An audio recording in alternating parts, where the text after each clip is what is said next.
Assalamualaikum warahmatullahi wabarakatuh. Linnabiyil karim wa alihi wa ashabihi al-kiramil Fatihah. A'udzu billahi minasyaitonir rajim. Bismillahirrahmanirrahim. Alhamdulillahi rabbil alamin. Ar-rahmanir rahim. Maliki yaumiddin. Iyyaka na'budu wa iyyaka nasta'in. Ihdinas siratal mustaqim. Siratal ladzina an'amta 'alaihim ghairil maghdubi 'alaihim waladdallin. Amin. Alhamdulillahi rabbil alamin. Nahmaduhu wa nasta'inuhu wa nastahdinuhu wa nastaghfiruh wa na'udzu billahi min shururi anfusina wa min sayyiati a'malina.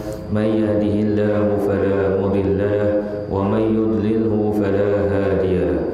Ashhadu an la ilaha illallah wahdahu la syarika lahu wa ashhadu anna Muhammadan 'abduhu wa rasuluh. Allahumma salli wa sallim ala sayyidina Muhammad wa ala alihi wa ashabihi wa man tabi'ahum bi ihsanin ila yaumiddin. Wa la hawla wa la quwwata illa billah al-'aliyyil 'azim. Wa la hawla wa la quwwata illa billah al-'aliyyil 'azim. Wa la hawla wa la quwwata illa billah al-'aliyyil 'azim. Raditu billahi rabba wa bil islami dina wa bi Muhammadin nabiyyan wa rasula, amma ba'd. Yang dihormati pengerusi Masjid Jami' Parit Kasih beserta hajatan puasa, yang dimuliakan Tuan Imam, Tuan Bilal, seterusnya tuan-tuan haji, tuan-tuan muslimin yang dirahmati Allah sekalian. Alhamdulillah rabbil alamin. Marilah kita merafakkan setinggi-tinggi kesyukuran kepada Allah Subhanahu wa taala kerana masih lagi diberikan kita kesempatan, diberikan kita nikmat iman dan Islam untuk sama-sama kita dapat hadir pada malam ini di rumah Allah Subhanahu wa taala. Dalam sama-sama kita menunaikan solat fardu maghrib berjemaah, diikuti pula dengan kuliah maghrib, kuliah ilmu. Seterusnya nanti kita akan menunaikan lagi satu kewajipan kita kepada Allah Subhanahu wa taala, iaitu solat fardu isya secara berjemaah. InsyaAllah tuan-tuan, mudah-mudahan segala amal yang kita lakukan pada hari ini akan diberikan ganjaran oleh Allah Subhanahu wa taala, insyaAllah. Amin. Jadi tuan-tuan yang dirahmati Allah, pada malam ini kuliah kita yang kedua, iaitu dalam kitab Mustika Hadis. Ada orang panggil Mustika Hadis, ada yang sebut Mustika Hadis, tapi kitab yang sama. Bab yang pertama iaitu sebenar-benar perkataan dan sebaik-baik jalan pimpinan. Qala Allah Ta'ala fi kitabihil aziz ba'da sami'il alim minasyaitonir rajim.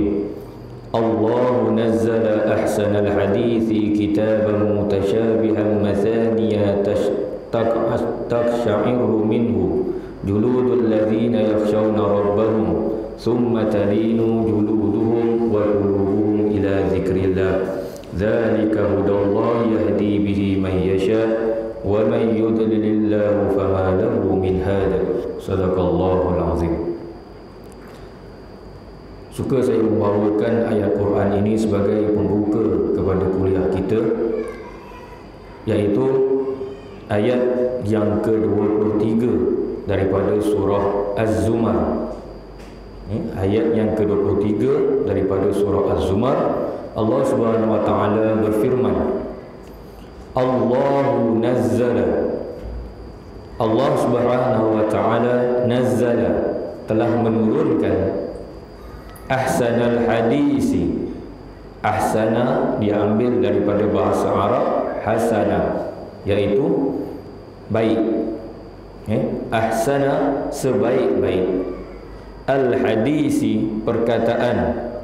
Kitaban mutasyabihan masaniya, yang ini kitab Al-Quran yang serupa, beberapa ayatnya lagi berulang. Kemudian taqsya'irru minhu, menjadi gementarlah, menjadi gentar daripadanya, juludul ladzina yakhshawna rabbahum, kulit orang-orang yang mereka takut kepada Tuhan mereka. Bermaksud apabila kita membacakan ayat-ayat Al-Quran Al-Karim, maka menjadi gementar, menjadi takutlah orang-orang yang beriman kepada Allah Subhanahu wa taala. Summa talinu juluduhum wa qulubuhum ila zikrillah, kemudian menjadi tenang kulit mereka dan hati-hati mereka, yang ini dengan mengingati Allah. Sebab tu kita ada dengar ayat Al-Quran yang mengatakan bahawa tasma'innal qulub, kalau kita ini berzikir ataupun mengingati Allah, hati kita menjadi tenang. Ala bi zikrillah tasma'innal qulub. Jadi apabila dibacakan ayat-ayat Al-Quran, orang-orang yang beriman ni akan rasa gemetar. Dan apabila mereka ingat kepada Allah, hati mereka menjadi tenang. Zalika hudallahi yahdi bihi man yasha, demikian itu hudallahi, petunjuk Allah, yahdi bihi man yasha, bermaksud Allah ini memberi petunjuk kepada sesiapa yang Dia kehendaki. Tak kira lah tuan-tuan, orang itu, kita ni orang Islam ke orang bukan Islam ke, kalau Allah kata nak berikan hidayah, petunjuk kepada dia, Allah akan beri. Sama ada kita ni baik ke, sama ada kita ni tak baik ke, sama ada kita ni selalu buat dosa, kalau Allah kata dia nak bagi kita petunjuk, dia nak bagi kita hidayah, dia akan bagi. Tak semestinya tuan-tuan kita ini yang baik, apabila tiba pengakhiran, akhir hayat kita ini nanti, belum tentu jaminan kita akan selamat. Ada orang tuan-tuan saat kematian dia, di saat hampir kematian, Allah beri dia hidayah dan dia bertaubat kepada Allah, selamat dia. Kita ni yang baik, di saat kematian kita nanti, kalau Allah tarik semula hidayah tu, na'udzubillah tuan-tuan, minta kita dijauhkan. Mintalah kita ini ditetapkan iman kita sehinggalah ke akhir hayat kita ni, sampailah kita boleh mengucap 2 kalimah syahadah ketika mana kita sedang menghadapi sakaratul maut. Jangan sampai kita tak boleh mengucap tuan-tuan. Na'udzubillah, jauhkanlah tuan-tuan. Wa may yudlilillahu fama lahu min hada, adapun sesiapa yang Allah biarkan sesat, maka tidak ada baginya sebarang petunjuk. Maksud kalau Allah nak biarkan orang tu sesat, sesatlah dia. Melalui ayat ini tuan-tuan, kita dapat memahami bahawa di dalam Al-Quran Al-Karim ini, ayat ini berkaitan dengan tajuk kita, iaitu sebenar-benar perkataan. Sebenar-benar perkataan Allah dah beritahu pada kita dalam Al-Quran, iaitu Allahu nazzala ahsanal hadisi, Allah Subhanahu wa taala telah menurunkan sebaik-baik perkataan, yang ini apa dia tuan-tuan? Al-Quran. Sebaik-baik perkataan yang ada, yang kita ini kena ikut, iaitu Al-Quran. Itu Allah dah terangkan kepada kita dalam Al-Quran. Tak ada ragu lagi tuan-tuan. Jangan kita berdolak dalih lagi mengatakan bahawa Al-Quran ini apalah. Tak ada kitab yang lain yang boleh menandingi kehebatan Al-Quran. Jadi dalam hadis ini tuan-tuan, bab yang pertama, hadis yang pertama, kita tengok hadis ni dia agak panjang, kita uraikan pelan-pelan tuan-tuan. Kita tak ada apa yang nak dikejarkan, masa kita ada insya-Allah. Hadis ini daripada An Jabir bin Abdullah, daripada Jabir bin Abdullah. Jabir ini adalah salah seorang sahabat Nabi sallallahu alaihi wasallam. Radhiyallahu anhu qala, daripada Jabir bin Abdullah radhiyallahu an, katanya, apabila ada nama di kalangan para sahabat, kita akan sebut radhiyallahu an.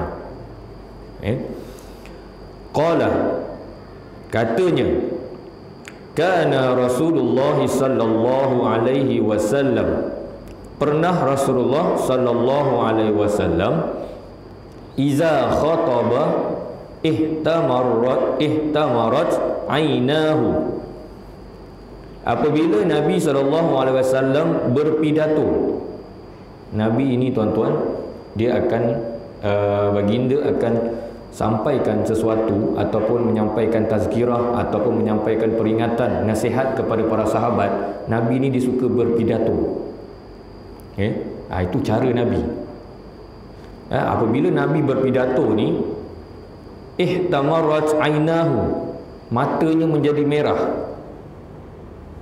Nabi berpidato sehinggakan mata dia menjadi merah. Wa ala sautuhu, dan juga bersemangat marah, lantang suaranya. Lantang suaranya. Wa ala sautuhu, lantang. Bila Nabi berpidato, orang berpidato ke orang bersyarah ke, dia kena suara yang lantang. Sama juga dengan kuliah ni tuan-tuan. Kalau saya punya suara tak lantang, tuan-tuan boleh cakap lah, saya boleh kuatkan lagi. Manalah tahu kan. Ada, yelah, maklumlah kita ni kadang-kadang tak berapa nak dengar. Nanti saya boleh terangkan lagi, saya boleh kuatkan lagi suara. Kita risau tuan-tuan, nanti tuan-tuan datang rupanya tak dengar. Jadi boleh cakap, boleh cakap dengan saya, insya-Allah saya boleh kuatkan lagi suara. Suara saya ni baru level kedua je. Kalau sampai 10 tu nanti tak tahu, mungkin satu kampung dia boleh dengar tuan-tuan. Kemudian wastadda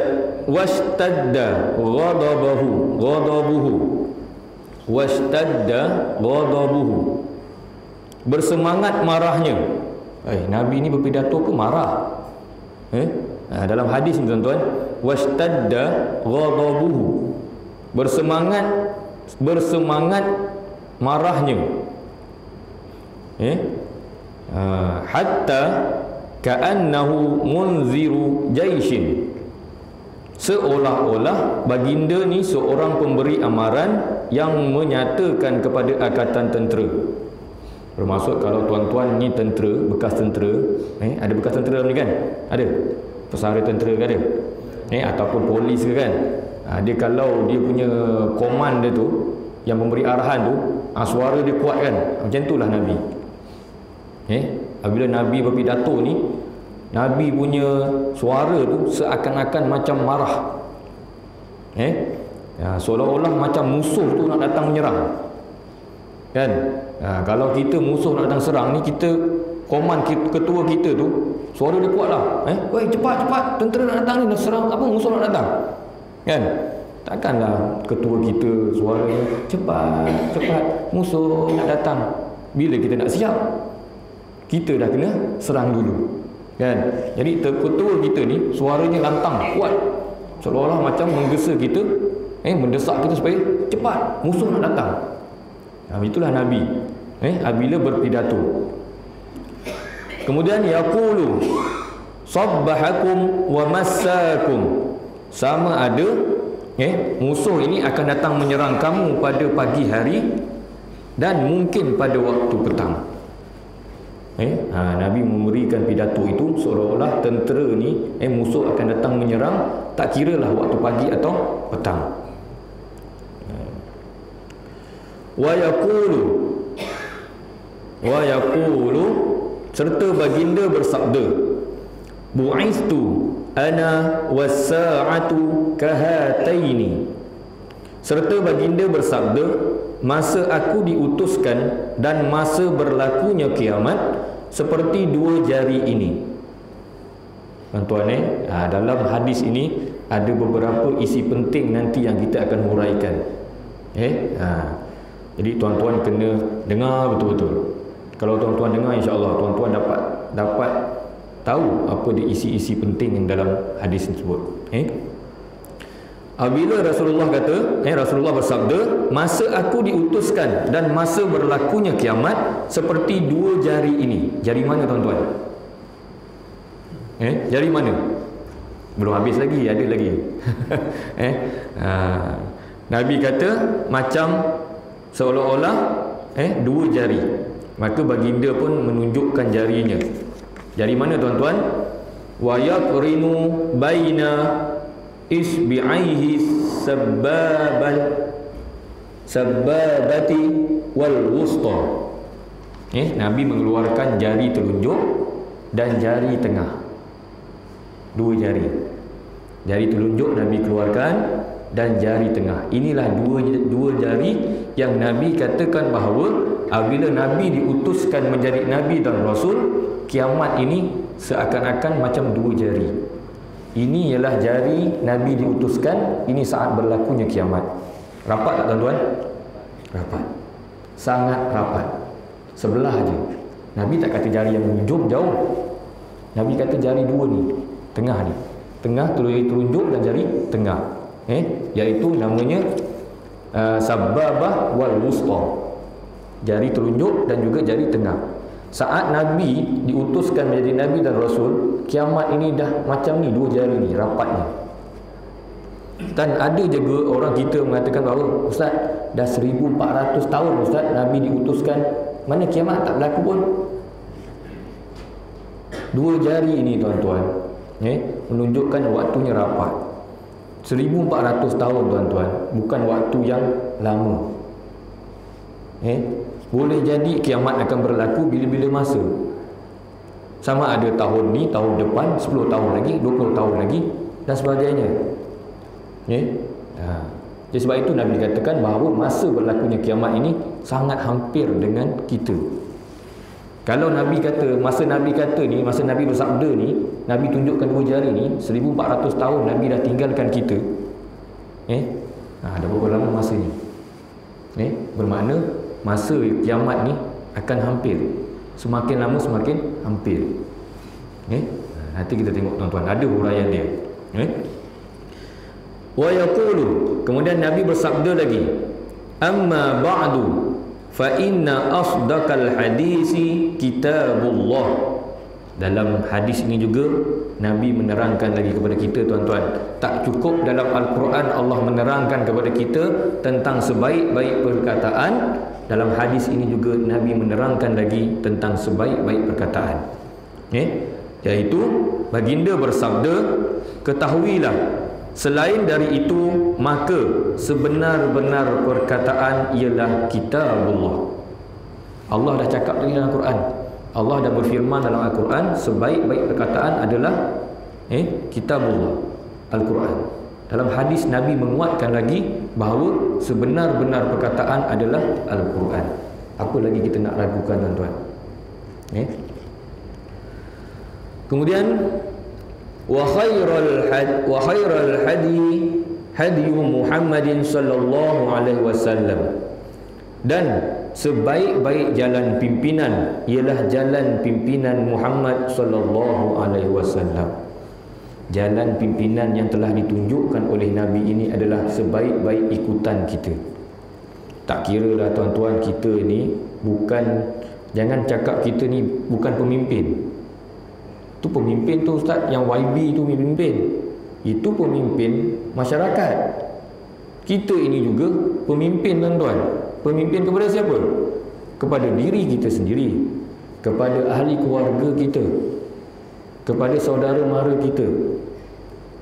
Kita ni pemimpin. Jangan katakan bahawa orang yang mentadbir negara, orang yang mentadbir, yang menjaga satu tempat, dialah pemimpin. Tak, kita sendiri pemimpin. Kita nak pimpin diri kita ke arah kebaikan, ke arah menuju syurga Allah ni macam mana tuan-tuan? Kita nak pimpin ahli keluarga kita ini supaya jangan masuk dalam neraka. Qu anfusakum wa ahlikum nara. Jagalah ahli keluarga kamu daripada masuk api neraka tuan-tuan. Kita inilah pemimpinnya. Berapa ramai antara kita yang pergi datang ke masjid, masa sekarang tak boleh lah tuan-tuan, PKP kan, perempuan tak boleh datang. Nanti kalau dah okey, dah pulih seperti sedia kala, berapa ramai suami yang ajak isteri je, jom kita pergi masjid, malam ni ada kuliah ilmu. Berapa ramai suami yang ajak anak-anaknya, jom ikut ayah pergi masjid, malam ni ada ustaz ceramah. Ada tak tuan-tuan? Mungkin ada lah, kat sini ada, tempat lain tak ada. Sini ada, saya yakin. Sini insya-Allah. Sebab bilangan jemaah yang lelaki pun ramai, nanti akan datang, kalau perempuan boleh datang pun insya-Allah ramai. Ini tempat lain, bukan sini. Berapa ramai tuan-tuan suami yang ajak isteri untuk pergi ke rumah Allah? Berapa ramai ayah yang mengajak anak-anak datang ke rumah Allah? Tak ramai tuan-tuan. Ramai yang ajak pergi jalan-jalan, ramai yang ajak pergi shopping mall. Itu ramai. Jom pergi shopping mall. Pantang kalau isteri ajak pergi jalan, suami pun okey je kan. Tapi kalau suami ajak isteri pergi masjid, tak boleh lah bang, uzur. Bukannya lepas dah uzur ke? Bukan seminggu lepas baru uzur? Tuan-tuan sebab itu kita suami ni kadang-kadang kena tahu juga tuan-tuan kiraan isteri kita ni head sebagainya kan. Kadang-kadang dia boleh mengelak juga. Kalau ada anak perempuan pun sama juga kan. Kita tengok dia tengok TV tak semayang. Kakak kenapa tak semayang kakak? Ya uzur lah ya. Kalau kita ni tak ambil tahu tentang anak kita ni, kita pun percaya, uzur, tak apalah. Kalau kita kira, bulan lepas dia uzur berapa hari bulan, bulan ni, kan kakak dah uzur hari tu. Maka dia nak cakap apa tuan-tuan? Kan? Itu tanggungjawab kita tuan-tuan, pimpinan kita. Kemudian wa syarrul umuri muhdasatuha wa kullu muhdasatin bid'ah. Ni saya rasa tuan-tuan pun pernah dengar ayat ni. Wa kullu bid'atin dalalah. Sejahat-jahat perkara ialah perkara-perkara baharu yang diadakan dalam agama, sedangkan tiap-tiap perkara baharu yang diadakan dalam agama itu adalah bid'ah. Dan setiap yang bid'ah itu sesat. Tuan-tuan nanti kita akan huraikan tentang bid'ah ni. Banyak perkara-perkara baharu yang berlaku selepas daripada kewafatan Nabi SAW, yang Nabi tak buat tetapi umat Islam buat. Yang mana Nabi tak buat, ada di kalangan para sahabat yang buat. Dan kita ini perkara itu kita masih buat sampai sekarang. Perkara yang bid'ah. Kemudian baginda bersabda lagi, summa yaqulu ana aula bikulli mu'min min nafsi. Aku adalah berhak menolong tiap-tiap seseorang mukmin lebih daripada ia menolong dirinya sendiri. Man taraka malan fali ahlihi. Sesiapa yang meninggalkan harta benda, maka itu adalah untuk waris-warisnya. Wa man taraka dainan, dan sesiapa yang meninggalkan hutang, au daya'an, atau orang yang kehilangan tempat bergantung, fa ilayya wa alayya, maka terserahlah kepadaku menjaganya dan akulah yang menggantung hutangnya. Hadis ini diriwayatkan oleh Imam Muslim wa ghairuhu. Apabila hadis ini diriwayatkan oleh Bukhari dan juga Muslim, maka hadis ini ialah hadis yang sahih. Tuan-tuan, hadis yang pertama ini dalam kitab Mustikah Hadis ini mengatakan bahawa ada 5 perkara penting yang terdapat dalam hadis yang telah disampaikan, yang telah diberitahu oleh Nabi SAW. Yang pertama adalah gaya Rasulullah SAW semasa berpidato. Kita ni tuan-tuan, kita kata kita sayangkan Nabi, kita cintakan Nabi. Inilah dia yang perlu kita tahu berkenaan dengan bagaimana gaya Rasulullah berpidato. Bukan sahaja kita tahu bila Nabi dilahirkan, di mana Nabi dilahirkan. Bukan itu sahaja tuan-tuan. Sirah Nabi ni bukannya berkenaan dengan kelahiran Nabi je, bukan. Tetapi apa yang berkaitan dengan Nabi, daripada Nabi lahir sehinggalah Nabi wafat, itu semua kita kena tahu tuan-tuan. Kita kena tahu. Jangan sampai orang memutarkan hadis, orang menyalahkan hadis pun kita percaya. Jadi kita kena tahu bagaimana gaya Rasulullah sallallahu alaihi wasallam berpidato. Bukan gaya tadi tuan-tuan, pakaian Nabi, bagaimana Nabi berpakaian, bagaimana Nabi makan dan minum, itu semua sunnah Nabi. Yang kedua, masa baginda diutus oleh Allah Ta'ala dan saat berlakunya kiamat. Dalam hadis ini juga tadi saya dah terangkan bahawa masa baginda diutus oleh Allah dan saat berlakunya kiamat. Nanti ada huraian dia. Kita akan huraikan. Ini ialah isi pentingnya. Yang ketiga, kitabullah ialah sebenar-benar perkataan dan jalan pimpinan Rasulullah adalah sebaik-baik jalan pimpinan. Inilah yang berkenaan dengan kita punya tajuk. Dia bunyi saya keliru ni. Itu yang ketiga. Yang keempat ialah perkara-perkara baharu yang diada-adakan dalam agama adalah seburuk-buruk perkara. Benda yang bid'ah ini adalah seburuk-buruk perkara. Yang kelima, keadaan Rasulullah sallallahu alaihi wasallam dengan orang-orang mukmin. Kita tengok huraian dia tuan-tuan. Yang pertama, gaya Rasulullah berpidato. Rasulullah ni tuan-tuan, sebagai seorang Nabi dan Rasul, maka Nabi mempunyai sifat wajib bagi Nabi, iaitu ada 4. Apa dia tuan-tuan? Siddiq, amanah, tabligh, fatanah. Maka apabila Nabi berpidato ini, Nabi menggunakan ataupun sifat wajib bagi Nabi yang digunakan adalah tabligh, menyampaikan. Nabi berpidato, Nabi menyampaikan nasihat, menyampaikan amaran-amaran, menyampaikan berita-berita kepada kaum muslimin. Sama macam TV3 baca berita tu kan. Itulah menyampaikan. Tuan-tuan kemudian bertujuan dari perutusan Rasulullah sallallahu alaihi wasallam, manakala pidato adalah salah satu cara bagi baginda menjalankan tugas tabligh. Cara Nabi menyampaikan itu adalah salah satunya dengan berpidato. Kita ni jarang tengok orang berpidato tuan-tuan. Biasa kita tengok orang ceramah kan.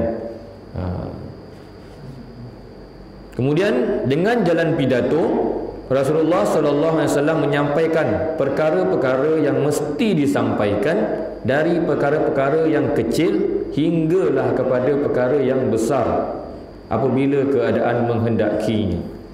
Apabila Nabi dapat sesuatu wahyu, Nabi akan sampaikan kepada orang-orang Islam, muslimin, dengan cara berpidato.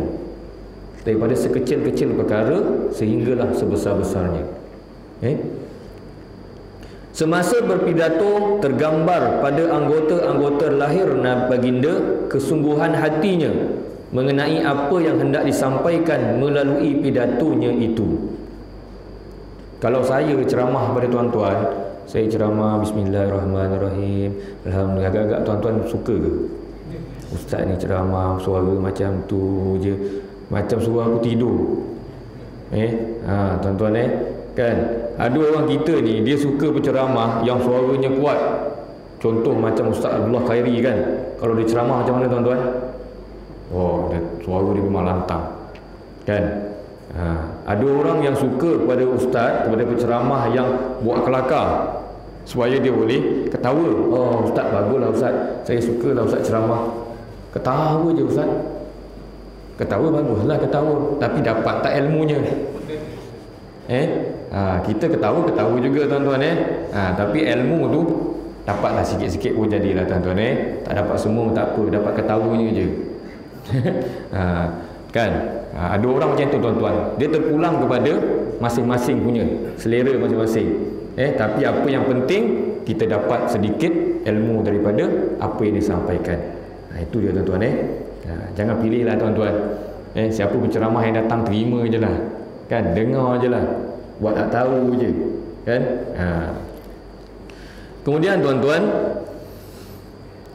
lebih-lebih lagi Rasulullah ini akan lebih bersemangat, lebih bersungguh-sungguh berpidato apabila baginda menyampaikan sesuatu perkara yang hebat. Sebagai contoh, tentang berlakunya kiamat, tentang hari kiamat, Nabi akan sampaikan dengan pidato yang bersungguh-sungguh. Kan? Takkanlah tuan-tuan kita ni nak beri amaran kepada orang muslimin tentang berlakunya hari kiamat, kita cakap dengan suara yang lembut. Nanti hari kiamat akan tiba. Kita ini kena bersiap sedia. Banyakkan amal ibadah kita. Agak-agak tuan-tuan, kaum muslimin macam mana tuan-tuan dengar kalau baginda Nabi cakap macam tu? Tak rasa gerun di hati mereka tentang berlakunya hari kiamat. Jadi sebab itu Nabi bila menyampaikan tentang sesuatu perkara yang hebat, tentang hari kiamat contohnya, baginda akan sampaikan dengan bersungguh-sungguh, dengan suara yang kuat, lantang. Soal tu tuan-tuan azan dulu tak apa kita berdiri sekejap nanti kita sambung lagi insya-Allah.